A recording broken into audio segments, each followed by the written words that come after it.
നമസ്കാരം. എല്ലാവർക്കും പ്രാർത്ഥനാ തീർത്ഥത്തിൻ്റെ പുതിയൊരു വീഡിയോയിലേക്ക് സ്വാഗതം. ഇന്നത്തെ വീഡിയോയിലൂടെ നമ്മൾ മനസ്സിലാക്കാൻ പോകുന്നത് കൈവിഷത്തെക്കുറിച്ചും കൈവിഷ പരിഹാരത്തെക്കുറിച്ചുമാണ്. ഒരു മനുഷ്യനെ നശിപ്പിക്കുന്നതിന് വേണ്ടിയിട്ടും അതുപോലെ തന്നെ മറ്റൊരാളുടെ ഇംഗിതാനുവർത്തിയാക്കി മാറ്റുന്നതിന് വേണ്ടിയിട്ടും ഭക്ഷണത്തിലൂടെ നൽകുന്നതായിട്ടുള്ള ഒന്നാണ് ഈ ഒരു കൈവിഷം എന്ന് പറയുന്നത്. കൈവിഷം പൊതുവെ രണ്ട് രീതിയിൽ നമുക്ക് പറയുവാനായിട്ട് സാധിക്കുന്നതാണ്. അതിലൊന്ന് മരുന്നുകൾ ഉപയോഗിച്ചുകൊണ്ടുള്ള കൈവിഷം, രണ്ടാമതായിട്ട് മന്ത്രങ്ങൾ ഉപയോഗിച്ചുകൊണ്ടുള്ള കൈവിഷം. ഇതുകൂടാതെ ഇത് രണ്ടും ഉപയോഗിച്ചുകൊണ്ടുള്ള കർമ്മങ്ങളുമുണ്ട്. ഇനി കൈവിഷദോഷം മറ്റൊരാൾ നമുക്ക് ഏൽപ്പിക്കാതെ തന്നെ നമ്മുടെ ശരീരത്തിൽ വയ്ക്കാം. അപ്പോൾ അതൊക്കെ എന്താണ്, എങ്ങനെയാണ് ഇതിന്റെ പരിഹാരം, എന്താണ് നമ്മൾ ഇതിനായിട്ട് ചെയ്യേണ്ടത്, ഇത് ബാധിച്ചു കഴിഞ്ഞാലുള്ള ലക്ഷണങ്ങൾ എന്തൊക്കെയാണ്, ഇത് എങ്ങനെയൊക്കെ പരിഹരിക്കാനായിട്ട് സാധിക്കും, ഇങ്ങനെയുള്ള കാര്യങ്ങളെ കുറിച്ചാണ് ഇന്നത്തെ വീഡിയോയിലൂടെ ഞാൻ പറയാൻ പോകുന്നത്. ചെറിയ ഒരു വിവരണം പോലും നഷ്ടമാകാതിരിക്കാനായിട്ട് നിങ്ങൾ ഈ വീഡിയോ ആദ്യം മുതൽ അവസാനം വരെ കാണുക. എന്നാൽ മാത്രമേ ഈ ഒരു കൈവിഷം എന്ന് പറയുന്നത് എന്താണ് എന്നും അതിനെ പറ്റിയുള്ള മുഴുവൻ ഡീറ്റെയിൽസും നിങ്ങൾക്ക് അറിയാനായിട്ട് സാധിക്കുകയുള്ളൂ. അപ്പൊ നമുക്ക് വീഡിയോയിലേക്ക് കടക്കാം. അതിനു മുന്നേ നിങ്ങൾ പുതിയതായിട്ടാണ് എൻ്റെ ചാനൽ കാണുന്നത് എന്നുണ്ടെങ്കിൽ ദയവേത് ചാനൽ ഒന്ന് സബ്സ്ക്രൈബ് ചെയ്യാം. തൊട്ടടുത്ത് തന്നെ ഒരു കുഞ്ഞു ബെല്ലൈക്കൺ ഉണ്ട്, അതൊന്ന് പ്രസ് ചെയ്യാം. അതിൽ ഓൾ എന്നുള്ള ഓപ്ഷൻ സെലക്ട് ചെയ്ത് കഴിഞ്ഞാൽ എൻ്റെ എല്ലാ വീഡിയോസിനും നിങ്ങൾക്ക് നോട്ടിഫിക്കേഷൻ കിട്ടുന്നതായിരിക്കും. ആദ്യം തന്നെ എന്താണ് കൈവിഷം എന്നത് മനസ്സിലാക്കാം. എന്താണ് കൈവിഷം എന്ന് പറയുന്നത്? ഒരാളെ നശിപ്പിക്കുന്നതിന് വേണ്ടിയിട്ടോ അല്ലെങ്കിൽ മറ്റൊരാളുടെ ഇംഗിതാനുവൃത്തിയായിട്ട് അല്ലെങ്കിൽ ആജ്ഞാനുവർത്തിയായിട്ട് നിൽക്കുന്നതിന് വേണ്ടിയിട്ടോ അല്ലെങ്കിൽ ഒരാളുടെ മനസ്സ് മാറ്റുന്നതിന് വേണ്ടിയിട്ടോ ഒക്കെ ഭക്ഷണത്തിലൂടെ നൽകുന്ന മാന്ത്രിക അല്ലെങ്കിൽ ക്ഷുദ്ര പ്രയോഗങ്ങളെയാണ് നമ്മൾ കൈവിഷം എന്ന് പറയുന്നത്. പണ്ട് കാലത്ത് വ്യാപകമായിട്ട് ഇത്തരത്തിലുള്ള കൈവിഷ കർമ്മങ്ങൾ ആളുകൾ അവരുടെ ആഗ്രഹങ്ങൾ നിറവേറ്റുന്നതിന് വേണ്ടിയിട്ട് അല്ലെങ്കിൽ മറ്റൊരാളെ നശിപ്പിക്കുന്നതിന് വേണ്ടിയിട്ട് ഉപയോഗിച്ചിരുന്നു എന്നുള്ളതാണ്. പക്ഷെ ഇവിടെ നമ്മൾ ഓർക്കേണ്ടതായിട്ടുള്ള ഒരു കാര്യം ആദ്യമേ പറയാം.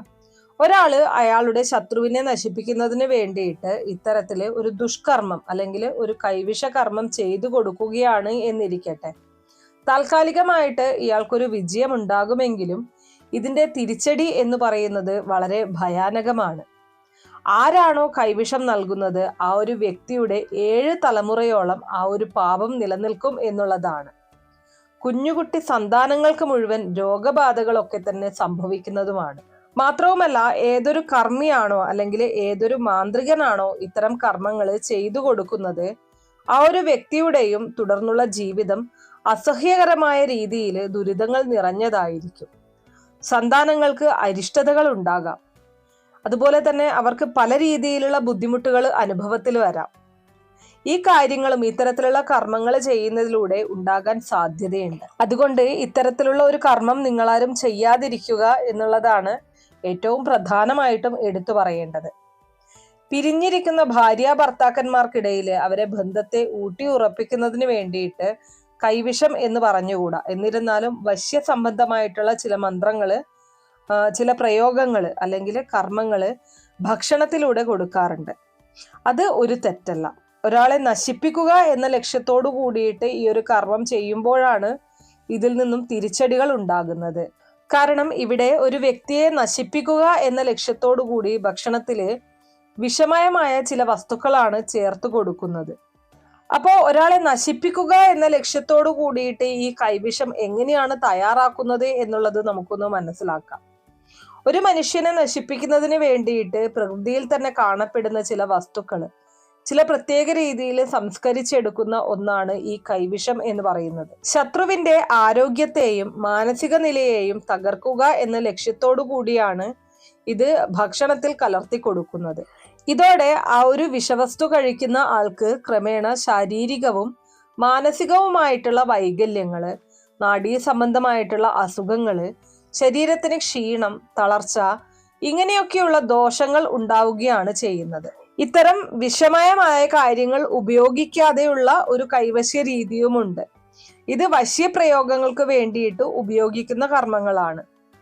ഇപ്പൊ നാരങ്ങ ജപിച്ചുകൊണ്ട് ഒരാൾക്ക് കൊടുത്തുകൊണ്ട് അയാളുടെ സ്നേഹം പിടിച്ചു പറ്റുക, അല്ലെങ്കിൽ മധുരമുള്ള വസ്തുക്കൾ ജപിച്ചു കൊടുത്തിട്ട് നമ്മളിൽ ഒരു ആകർഷണം മറ്റുള്ളവരിൽ ഉണ്ടാക്കുക, ഇങ്ങനെയൊക്കെയാണ് കൈവശം ഒരാളിൽ പ്രവർത്തിക്കുന്നത്.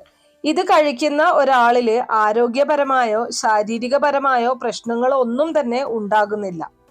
പക്ഷെ എന്നാലും മാനസികമായിട്ടുള്ള ഒരു വിധേയത്വം ആ ഒരു ആളിൽ ഉണ്ടാകും എന്നുള്ളതാണ്. അപ്പോൾ ഈ രീതിയിൽ കൈവശം കൊടുക്കുന്ന ആളില് ഒരു വിധേയത്വം ആവശ്യമുണ്ട്. അയാൾ പറയുന്ന കാര്യങ്ങൾ എതിരഭിപ്രായമില്ലാതെ ചെയ്യുക എന്നുള്ള ഒരു മാനസിക തലത്തിലേക്ക് ഈ ഒരാള് മാറിയേക്കാം. കാലക്രമേണ ഈ ഒരു വ്യക്തിയെ ചൂഷണം ചെയ്യുന്ന നിലയിലൊക്കെ തന്നെ പോകാം. പക്ഷേ ഇത് ആരോഗ്യപരമായിട്ട് ഇത്തരം കർമ്മങ്ങൾ ഒരാളിൽ എഫക്റ്റ് ചെയ്യുന്നില്ല എന്നത് ശ്രദ്ധേയമാണ്. ഇനി ഈ കൈവിഷത്തിൽ ഉപയോഗിക്കുന്ന പല സാധനങ്ങളും നമ്മൾ അറിയാതെ നമ്മുടെ ഭക്ഷണത്തിലൂടെ അകത്തു പോകുന്നുണ്ട്. അതും ക്രമേണ ഈ ഒരു കൈവിഷം എങ്ങനെയാണോ നമ്മുടെ ശരീരത്തിൽ പ്രവർത്തിക്കുന്നത് അതേ രീതിയിൽ നമ്മുടെ ശരീരത്തിൽ പ്രവർത്തിക്കാൻ തുടങ്ങും. കൈവിഷം നമ്മുടെ ശരീരത്തിൽ ഏൽക്കുന്നത് അതേ രീതിയിൽ നമ്മുടെ ശരീരത്തിൽ പ്രവർത്തിക്കാൻ തുടങ്ങും. കൈവിഷം നമ്മുടെ ശരീരത്തിൽ ഏൽക്കുന്നതിലൂടെ ഉണ്ടാകുന്ന ദോഷങ്ങളെ ഇത് നമ്മുടെ ശരീരത്തിന് സമ്മാനിക്കും. അപ്പോൾ ഇനി പറയാൻ പോകുന്ന ലക്ഷണങ്ങൾ നമ്മളിൽ കൂടുതലായിട്ടുണ്ട് എന്നുണ്ടെങ്കിൽ തീർച്ചയായിട്ടും കൈവിഷ സംബന്ധമായിട്ടുള്ള പരിഹാരം നമ്മൾ തീർച്ചയായിട്ടും അനുഷ്ഠിക്കണം. അങ്ങനെയെങ്കിൽ നിങ്ങൾക്ക് ആ ലക്ഷണങ്ങളൊക്കെ തന്നെ മാറിപ്പോകുന്നതാണ്. അപ്പോൾ ഒരാളെ നശിപ്പിക്കുന്നതിന് വേണ്ടിയിട്ട് കൈവിഷം ഒരാൾക്ക് ഏറ്റുകഴിഞ്ഞാൽ ഉണ്ടാകുന്ന ലക്ഷണങ്ങൾ ഇനി പറയുന്നവയാണ്. ആദ്യമായിട്ട് ഒരാളില് കൊടിയ രോഗദുരിതങ്ങൾ ഉണ്ടാകാം. ചികിത്സിച്ച് ഭേദമാക്കാൻ സാധിക്കാത്ത അത്രയും കൊടിയ രോഗങ്ങൾ ഒരു വ്യക്തിയിൽ ഉണ്ടാകാം. ശരീരത്തില് ചലം വഹിക്കുന്ന വ്രണങ്ങള്, അതുപോലെ തന്നെ പുണ്ണുകള്, ഇതൊന്നും ചികിത്സിച്ച് മാറ്റാൻ പറ്റാത്ത രീതിയിൽ ശരീരത്തിൽ ഇങ്ങനെ പടർന്നുകൊണ്ടിരിക്കാം. അടുത്തതായിട്ട് മനസ്സിന് എപ്പോഴും ദുഃഖം അലയടിച്ചുകൊണ്ടിരിക്കുക, മനസ്സിൽ എപ്പോഴും വളരെയധികം ദുഃഖം തോന്നുക, സന്തോഷം ലഭിക്കാതിരിക്കുക. എത്രയൊക്കെ സുഖഭോഗ വസ്തുക്കൾ ഉണ്ട് എങ്കിലും എപ്പോഴും അങ്ങനെ ദുഃഖം അലട്ടിക്കൊണ്ടിരിക്കുക. അതുപോലെ തന്നെ മരണഭയം എപ്പോഴും അലട്ടിക്കൊണ്ടിരിക്കുക. ഈ ഒരു ഭയം എപ്പോഴും ഉണ്ടാവുക. ഏതെങ്കിലും തരത്തിലുള്ള ഭയങ്ങൾ, എന്തെങ്കിലും സംഭവിക്കുമോ, അല്ലെങ്കിൽ എനിക്ക് നാളെ ഇങ്ങനെ പറ്റുമോ, അല്ലെങ്കിൽ എനിക്ക് മുന്നോട്ട് ജീവിക്കാൻ സാധിക്കുമോ, ഇങ്ങനെ പലതരത്തിലുള്ള ഭയം ഉണ്ടായിക്കൊണ്ടേയിരിക്കുക. ആത്മഹത്യാ പ്രവണത ഏറി വരിക, അല്ലെങ്കിൽ പലതവണ ആത്മഹത്യാ ശ്രമങ്ങളിലേക്ക് ഏർപ്പെടുക.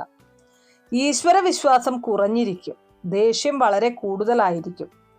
താനൊരു രോഗിയാണ്, തന്നെ കൊണ്ട് ഒന്നിനും കഴിവില്ല, അല്ലെങ്കിൽ കഴിവ് കെട്ടവനാണ്, ഇത്തരത്തിലേക്കുള്ള നെഗറ്റീവ് ചിന്താഗതി ഇവരിൽ വളരെയധികമായിരിക്കും. മാനസിക അസ്വാസ്ഥ്യങ്ങളും ഭ്രാന്തിന്റെ ചെറിയ ലക്ഷണങ്ങളും ഇവരിൽ കണ്ടു എന്ന് വരാം. ഉറക്കം ഇവരിൽ നന്നേ കുറവായിരിക്കും. താമസിച്ചു ഉറങ്ങുക, താമസിച്ചു ഉണരുക, മടി, ക്ഷീണം, അലസത, ഇതൊക്കെ ഇവരിൽ ഉണ്ടാകും. ഇവരുടെ ആരോഗ്യം നാൾക്കുനാൾ ക്ഷയിച്ചു വന്നുകൊണ്ടിരിക്കും. ശരീരത്തിന്റെ തേജസ്സും ഓജസ്സും ദിനം തോറും മാറിത്തുടങ്ങും.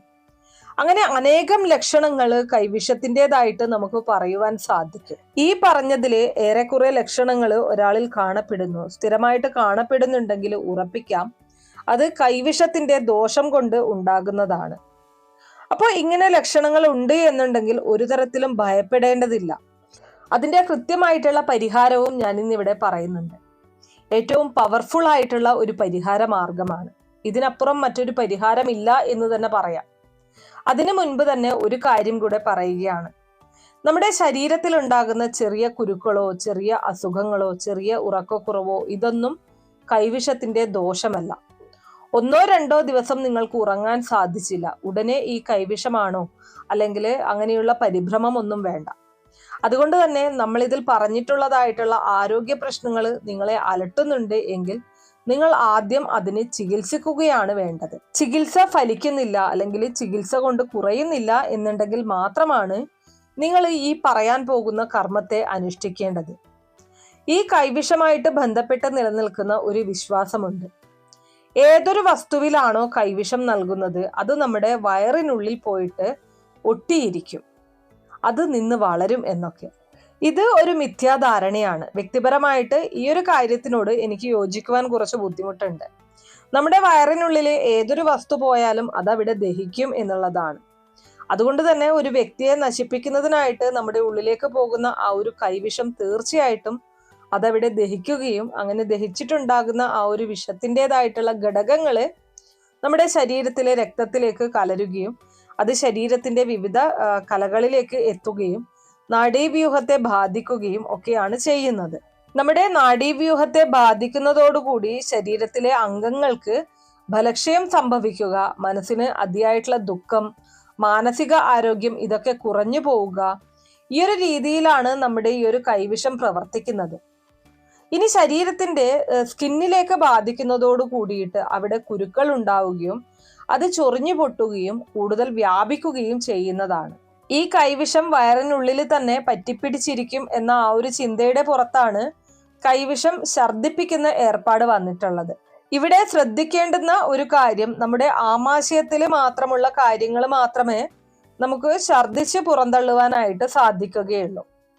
ആമാശയം കടന്ന് ചെറുകുടലിലേക്ക് ചെന്നു കഴിഞ്ഞാൽ ഇത് ചെറുകുടലിൽ നിന്ന് ഛർദിക്കുവാൻ സാധിക്കുകയില്ല എന്നതാണ് എൻ്റെ ഒരു വിശ്വാസം. ഇനി അഥവാ ഈ ഒരു കൈവിഷം ആമാശയത്തിൽ തന്നെ ഒട്ടിയിരിക്കുന്നു എന്ന് സങ്കല്പിക്കുക. അങ്ങനെയാണെന്നുണ്ടെങ്കിൽ ദഹനം പൂർണ്ണമായിട്ട് നടക്കുകയില്ല. കാരണം ചെറുകുടലിൽ വച്ചിട്ടാണ് ആഹാര പദാർത്ഥങ്ങൾ ശരിയായിട്ട് ദഹിച്ച് അത് രക്തത്തിലേക്ക് ആഗിരണം ചെയ്യപ്പെടുന്നത്. അപ്പോൾ ഈ രീതിയിൽ വയറിനുള്ളിൽ പറ്റിപ്പിടിച്ചിരിക്കുന്ന ആ ഒരു വിശ്വാസം, അത് നിങ്ങളുടെ യുക്തിക്ക് വിശ്വാസത്തിനും ഞാൻ വിട്ടു തന്നിരിക്കുകയാണ്.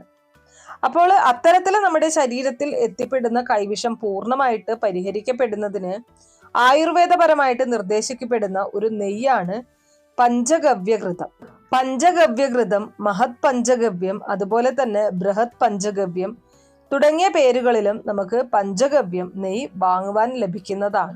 അതിലെ ഈ മഹത് പഞ്ചഗവ്യം അതുപോലെ തന്നെ ബൃഹത് പഞ്ചഗവ്യം തുടങ്ങിയ പഞ്ചഗവ്യം നെയ്കളില് കൂടുതൽ കണ്ടന്റുകൾ അല്ലെങ്കിൽ പച്ചമരുന്നുകൾ നമുക്ക് കൂടുതലായിട്ട് ചേർത്തിട്ടുള്ളത് കാണുവാൻ സാധിക്കും. അപ്പോൾ അതുകൊണ്ട് നിങ്ങളുടെ ഗൃഹത്തിന് അടുത്ത് അങ്ങാടി മരുന്നുകൾ വ്യാപാരം ചെയ്യുന്ന കടകളിൽ നിന്ന് നിങ്ങൾക്ക് ഈ ഒരു മഹത് പഞ്ചഗവ്യമോ ബൃഹത് പഞ്ചഗവ്യമോ കിട്ടിയില്ല എന്നുണ്ടെങ്കിൽ പഞ്ചഗവ്യം നെയ്യോ നിങ്ങൾ മേടിച്ച് ജപിച്ച് പൂജിച്ച് കുടിക്കുക. നാഡീ സംബന്ധമായിട്ടുള്ള അസുഖങ്ങൾക്ക് ഒരു ദിവ്യ ഔഷധമായിട്ടാണ് ഈ ഒരു പഞ്ചഗവ്യഘൃതം ആയുർവേദത്തിൽ ഉപയോഗിക്കുന്നത്. അപ്പോൾ ഈ ഒരു പഞ്ചഗവ്യഘൃതം പൂജിച്ചോ അല്ലാതെയോ നമുക്ക് കഴിക്കാവുന്നതാണ്. പൂജിച്ചു കഴിച്ചു കഴിഞ്ഞാൽ മന്ത്രജപത്താല് നമ്മുടെ ശരീരത്തിന് ഏറ്റിട്ടുള്ള കൈവിഷം നശിച്ചു പോകുന്നതാണ്. മന്ത്രപ്രയോഗത്തിലൂടെ ഒരു കൈവശ്യം അല്ലെങ്കിൽ കൈവിഷം നമ്മുടെ ശരീരത്തിൽ ഏറ്റിട്ടുണ്ടെങ്കിൽ മറുമന്ത്രം, അതായത് ഈശ്വരീയമായിട്ടുള്ള ഒരു നാമത്തെ നമ്മൾ ഈ ഒരു നെയ്യിൽ ജപിച്ചടക്കി അത് നമ്മൾ കുടിക്കുന്നതിലൂടെ കഴിക്കുന്നതിലൂടെ നമ്മുടെ ശരീരത്തിൽ മുഴുവൻ വ്യാപിച്ചിരിക്കുന്ന ആ ഒരു നെഗറ്റീവ് എനർജിയുടേതായിട്ടുള്ള ശക്തിയെ ഹരിക്കുന്നതാണ്. അപ്പോൾ ഈ ഒരു നെയ്യ് നമുക്ക് എങ്ങനെയാണ് ജപിച്ചു കുടിക്കുവാൻ സാധിക്കുക? ഒന്നുകിൽ നിങ്ങൾക്ക് നിങ്ങളുടെ ഗൃഹത്തിനടുത്തുള്ള ശിവക്ഷേത്രത്തിൽ ആ ഒരു നെയ്യ് കൊണ്ടുകൊടുത്താൽ അവരത് പൂജിച്ചു തരാൻ പറഞ്ഞു കഴിഞ്ഞാൽ പൂജിച്ചു തരുന്നതാണ്. അല്ലാത്ത പക്ഷം നിങ്ങൾക്ക് തന്നെ സ്വയമേ അതിനെ പൂജിച്ച് കഴിക്കാവുന്നതാണ്. അപ്പോൾ നിങ്ങൾക്ക് എങ്ങനെയാണ് സ്വയം അതിനെ പൂജിക്കാൻ സാധിക്കുന്നത്? അതിനെക്കുറിച്ചാണ് അടുത്തതായിട്ട് ഞാൻ പറയുന്നത്. ആദ്യം തന്നെ നിങ്ങൾ ചെയ്യേണ്ടത് ഈ ഒരു നെയ്യ് അല്പം വെള്ളം ചൂടാക്കിയതിനു ശേഷം ആ ഒരു വെള്ളത്തിലേക്ക് ഇറക്കി വെച്ചുകൊണ്ട് നെയ്യിനെ നിങ്ങൾ ഉരുക്കിയെടുക്കുക. ശേഷം നിങ്ങളുടെ പൂജാമുറിയിൽ വിളക്ക് കൊളുത്തി ഒരു പലകയോ അല്ലെങ്കിൽ പുതപ്പോ വിരിച്ച് നിങ്ങൾ അവിടെ ഇരിക്കുക. ഈ ഒരു നെയ്യ് ഒരു പരന്ന പാത്രത്തിലേക്ക് പകർന്ന് ഒഴിച്ചുകൊണ്ട് നിങ്ങളുടെ മുന്നിൽ വയ്ക്കുക. നെയ്യ് വെറും തറയിൽ വയ്ക്കരുത്. ഒരു ഇലമേലോ അല്ലെങ്കിൽ പലകമേലോ അല്ലെങ്കിൽ ഒരു ബെഡ്ഷീറ്റിന്റെ മുകളിലോ അങ്ങനെയൊക്കെ വയ്ക്കണം. കിഴക്ക്, വടക്ക്, പടിഞ്ഞാറ് ഇതിൽ ഏതെങ്കിലും ഒരു ദിക്കിലേക്ക് ദർശനമായിട്ട് ഇരുന്നു കൊണ്ട് സ്ക്രീനിൽ ഞാനിപ്പോൾ കാണിച്ചിരിക്കുന്ന ഈ ഒരു അഘോര മന്ത്രത്തെ നിങ്ങൾ ജപിക്കുക. മന്ത്രം ഇങ്ങനെയാണ്: ഓം ഹ്രീം സ്ഫുര സ്ഫുര സ്ഫുര പ്രസ്ഫുര പ്രസ്ഫുര ഘോര ഘോര തനുരൂപ ഛട ഛട പ്രജട പ്രജട കഹ കഹ വമ വമ ബന്ധ ബന്ധ ഘാതയ ഘാതയ ഹും ഫൾ. ഇങ്ങനെയാണ് അഘോര മന്ത്രം. ഓം ഹ്രീം സ്ഫുര സ്ഫുര സ്ഫുര പ്രസ്ഫുര പ്രസ്ഫുര ഘോര ഘോര തനുരൂപ ഛട ഛട പ്രജട പ്രജട കഹ കഹ വമ വമ ബന്ധ ബന്ധ ഘാതയ ഘാതയ ഹും ഫൾ. അപ്പോൾ ഈ ഒരു മന്ത്രമാണ് നിങ്ങൾ ജപിക്കേണ്ടത്. ഞാനിത് സ്ക്രീനിൽ എഴുതി കാണിച്ചിട്ടുണ്ട്. ഈ ഒരു മന്ത്രം 101 തവണ നെയ്യിലേക്ക് നമ്മൾ ജപിച്ച് നിറയ്ക്കണം. അതല്ല എങ്കിൽ ഓം നമഃശിവായ എന്ന ശിവപഞ്ചാക്ഷരി മന്ത്രത്തെയും നിങ്ങൾക്ക് ജപിച്ച് നിറയ്ക്കാമെന്നുള്ളതാണ്. ഈ മന്ത്രം അതിശക്തമായിട്ടുള്ള മന്ത്രമാണ്. ഇത് നിങ്ങൾക്ക് സാധിക്കുന്നില്ല എന്നുണ്ടെങ്കിൽ ഓം നമഃശിവായ മന്ത്രവും നിറയ്ക്കാവുന്നതാണ്. അപ്പോൾ ഈ മന്ത്രങ്ങൾ ജപിക്കുമ്പോൾ നമ്മുടെ ശരീരത്തിൽ ഉണ്ടാകുന്ന ശക്തമായിട്ടുള്ള വൈബ്രേഷൻ ആ ഒരു നെയ്യിലേക്ക് കടന്നു പോകുന്നതിനായിട്ട് ഒരു ദർഭയോ തുളസിയുടെ കതിരോ നിങ്ങൾക്ക് കയ്യിൽ പിടിച്ച ശേഷം ആ ഒരു നെയ്യിൽ ഇങ്ങനെ ക്ലോക്ക് വൈസ് ആയിട്ട് അല്ലെങ്കിൽ പ്രദക്ഷിണ രീതിയിൽ ചുറ്റിക്കൊണ്ടിരിക്കുക. 101 വട്ടം നമ്മൾ പറഞ്ഞ ഏതെങ്കിലും ഒരു മന്ത്രം ഈ നെയ്യിലേക്ക് ജപിച്ച് നിറയ്ക്കുക. അതിനുശേഷം ഒരു പൂജാമുറിയിൽ കുറച്ചു നേരം ദൈവങ്ങളുടെ ചിത്രങ്ങൾക്ക് മുന്നിൽ, പ്രത്യേകിച്ച് പരമേശ്വരന്റെ ചിത്രമുണ്ട് എന്നുണ്ടെങ്കിൽ അവിടെ നിങ്ങൾ ഈ ഒരു നെയ്യ് വയ്ക്കുക. പിറ്റേന്ന് പ്രഭാതം മുതൽക്ക് നിങ്ങൾക്ക് ഈ ഒരു നെയ്യ് സേവിച്ചു തുടങ്ങാവുന്നതാണ്. ബ്രഹ്മമുഹൂർത്തത്തിൽ എഴുന്നേറ്റുകൊണ്ട് മുഖവും ദന്തശുദ്ധിയും വരുത്തിയ ശേഷം ചൂടുവെള്ളത്തിൽ ആ ഒരു നെയ്യ് ഉരുക്കിയതിനു ശേഷം അതിൽ നിന്ന് ഒരു സ്പൂൺ നിങ്ങൾ കുടിക്കണം. ഉരുകിയ നെയ്യാണ് നിങ്ങൾ കുടിക്കേണ്ടത്. കട്ടി പ്രാപിച്ച നെയ്യ് കുടിക്കുവാൻ പാടുള്ളതല്ല. അതിനുശേഷം ഒരു 15 മിനിറ്റിന് ശേഷം ഇളം ചൂടുള്ള ഒരു ഗ്ലാസ് വെള്ളം നിങ്ങൾ കുടിക്കുക. രാത്രി കിടക്കുന്നതിന് മുൻപും നിങ്ങൾ ഒരു സ്പൂൺ ഉരുക്കിയ നെയ്യ് കുടിക്കുക. ഈ ഒരു നെയ്യ് ഭക്ഷിക്കുന്ന കാലയളവില് മത്സ്യമാംസാദികളും ലഹരി പദാർത്ഥങ്ങളും നിങ്ങൾ കൃത്യമായിട്ടും ഉപേക്ഷിച്ചിരിക്കണം. ഇത് കൂടാതെ ആ ഒരു നെയ്യ് സേവിച്ചു കഴിഞ്ഞതിന് ശേഷം 10 ദിവസത്തേക്ക് നിങ്ങൾ ഭക്ഷണത്തിലുള്ള ഈ ഒരു പഥ്യം കാത്തു സൂക്ഷിക്കണം. 21 ദിവസം കുറഞ്ഞത് നമ്മൾ ഈ ഒരു നെയ്യ് സേവിച്ചിരിക്കണം എന്നുള്ളതാണ്. നമ്മൾ ഇത്രയും ചെയ്യുന്നതിലൂടെ നമ്മുടെ ശരീരത്തിൽ എത്തിപ്പെട്ടിട്ടുള്ളതായിട്ടുള്ള ഒരു കൈവിഷത്തിന്റെ ശക്തി ക്രമേണ ക്ഷയിച്ച് ഇല്ലാതായി പോകുന്നതാണ്. അപ്പോൾ നമ്മൾ ഇന്ന് മനസ്സിലാക്കിയത് കൈവിഷദോഷം എങ്ങനെ പരിഹരിക്കാം എന്നുള്ളതിനെ കുറിച്ചും അതോടൊപ്പം തന്നെ അത് ഏറ്റുകഴിഞ്ഞാലുള്ള ലക്ഷണങ്ങളെ കുറിച്ചുമാണ്. കൈവിഷദോഷമേറ്റ ഒരുപാട് പേര് നമുക്കിടയിൽ തന്നെ ഉണ്ടാവും. അതിൻ്റെതായിട്ടുള്ള ബുദ്ധിമുട്ടുകൾ അവര് അനുഭവിച്ചു കൊണ്ടിരിക്കുന്നുണ്ടാകും. അപ്പോൾ അങ്ങനെ ഏതെങ്കിലും തരത്തിലുള്ള പ്രശ്നങ്ങൾ നിങ്ങൾ നേരിടുന്നുണ്ടെങ്കിൽ, ഈ ലക്ഷണങ്ങൾ നിങ്ങൾ അനുഭവിക്കുന്നുണ്ടെങ്കിൽ, തീർച്ചയായിട്ടും ഞാൻ ഇന്നിവിടെ പറഞ്ഞ ഈ ഒരു പരിഹാരം ഒന്ന് ചെയ്യുക. ഈ 21 ദിവസം ചെയ്ത് കഴിയുമ്പോഴേക്ക് തന്നെ നിങ്ങൾക്ക് അതിൻ്റെ ഒരു ഫലം അല്ലെങ്കിൽ അതിൻ്റെ ഒരു മാറ്റം അനുഭവിച്ചറിയാനായിട്ട് സാധിക്കും. അപ്പൊ ഇത്രയുള്ളൂ ഇന്നത്തെ വീഡിയോ കുറച്ചു പേർക്കെങ്കിലും ഉപകാരപ്രദമായി കാണും എന്ന് വിശ്വസിക്കുന്നു. ഇതുപോലുള്ള അറിവുകൾക്കായിട്ട് നമ്മുടെ ഈ ചാനൽ ഒന്ന് സബ്സ്ക്രൈബ് ചെയ്യാം.